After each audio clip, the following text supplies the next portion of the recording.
I will always say like entrepreneurship is the most self-aware journey you will ever be on. And also as a solopreneur, like being able to choose yourself day in and day out. And to your point earlier, even made about nobody's going to advocate for you. So even if you're find yourself in these challenging situations, whether it's like with clients navigating it or like, yeah, financially or different seasons in your life that require more from you personally as well, it's on you. So really you need to Mhm. show up in a different way. And it's definitely for not the faint of heart either. Yeah.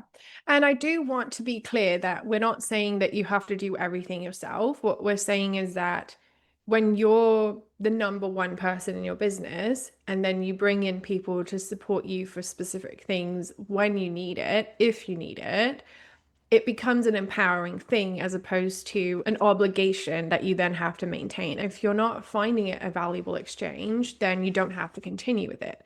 And so there are a lot more flexible agreements that you can have in place where you do get the support you need and you can let go of things that are not actually helpful. I always like to kind of reassess at the end of the year, especially your top of year, just to see where are those areas of opportunities, especially. And as a creative person, more so, my story has always been like, I'm bad at numbers. And so that's been something that I've been working on over the years. So if that's your story too, like, you know, but we can work on it. And it's one of those things where it just really does empower you by having these skill sets and the knowledge and to make informed decisions at the end of the day, especially if you're that person to make those. And so being able to even have the mindset change between like freelancer when starting out to like solopreneur and then even evolving into now like more of a CEO mindset and framework has been such an evolution in itself too, even though like it's still me at every stage.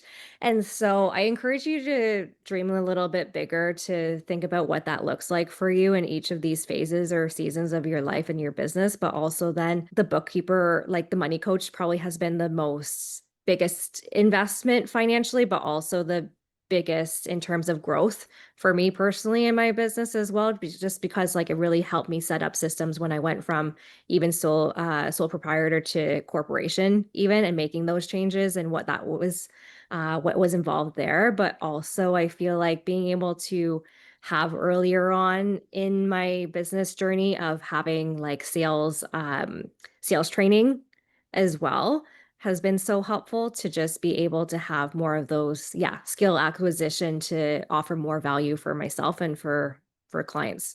I definitely attest to that. I've been on my own money mindset journey for sure. And I think it has been the most empowering thing of everything that I've invested in. And that's why I incorporate it as much as I can into this program. So if anybody is watching this and feeling like your money mindset needs some work, like message me, we can talk about it. I feel like I can help people with that quite a bit now because I've been through it. But yeah, it's interesting because I'm a firm believer that we don't have to be good at everything. I don't think that we need to look at our weaknesses and then like make sure that they become strengths. Like I don't agree with that mentality. I think that there's a level you can get to where you just feel like you can make informed decisions about that thing and you're not being taken advantage of. And that's the ideal place to be. And so for me with finance stuff, that's the level I wanted to get to. And I feel like I've gotten there now after 7 years. um, because in the beginning, I would outsource everything to accounting companies, bookkeepers, whatever. I'd have various mentors, I'd have people I'd hired to help me, but I never fully understood what was happening. And I look back now and I'm like gobsmacked at how taken advantage of I was by those people because I had systems I liked and they wouldn't let me use them. They made me use like much more complicated systems I couldn't understand. They made me go onto a salary situation where I was paying all these contributions and things, and I don't actually need to do that. And that was a lot of additional expense. What they were charging me was not really a fair amount for the amount of work that they were doing. And I didn't know that. So I just trusted them with everything. And they even made errors in my tax returns that I then had to fix later on, which cost additional money. So I didn't feel like I could advocate for myself because I didn't understand what was happening. So my priority for the last year was to improve my financial IQ to the point where I could make decisions about my finances and feel empowered by that, but still outsource the bookkeeping and the accountant. And yesterday I was doing my projections for Q4, and I was like, okay, there's some big expenses that I want to make at the end of the year. And I was like getting a bit anxious, like, oh my gosh, like, Mhm. am I going to be able to do these big things? And is it going to be okay? And I just texted my accountant. I was like, okay, I have a plan for how I want to allocate all the rest of my funds for this year. And I think I've done it correctly, but could you just take a look at it and let me know? And within 5 minutes, he was like, all looks good. I was like, oh, and it was like, I felt really proud of myself because I came up with it because I understand it enough to do that now. And he takes care of all the extra stuff that is past my pay grade, whatever. And it's just the perfect collaboration. And he's getting paid fairly, but not for more than I actually need. And I feel empowered because I can still make all the decisions. So I think that's the perfect example. And for you, it might not be the bookkeeper, it might be the designer or the social media manager or the virtual assistant or whoever it may be. But I think it's how you feel when you're working with them that matters more than the actual arrangement.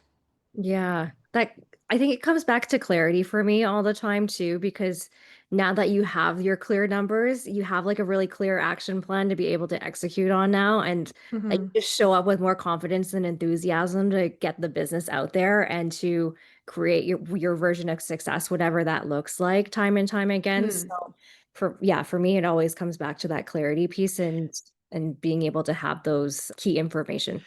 Yes, and it's like what you were saying about the workflows and the systems. It's figuring out, well, what systems support the life that I want to have.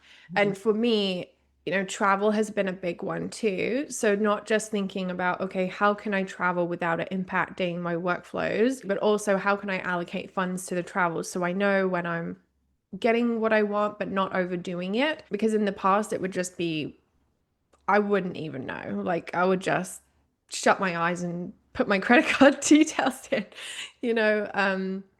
And so whatever that means for you, that's what you've got to figure out is how do I keep things running smoothly, even if I'm sick or even if I am not able to focus sometimes, or even if I've got to take care of my kids or my elderly parent, or I'm jet lagged or whatever it is that's going on. I think the real thing to focus on is the longevity and sustainability of that, but also the joy of running your business and living your life.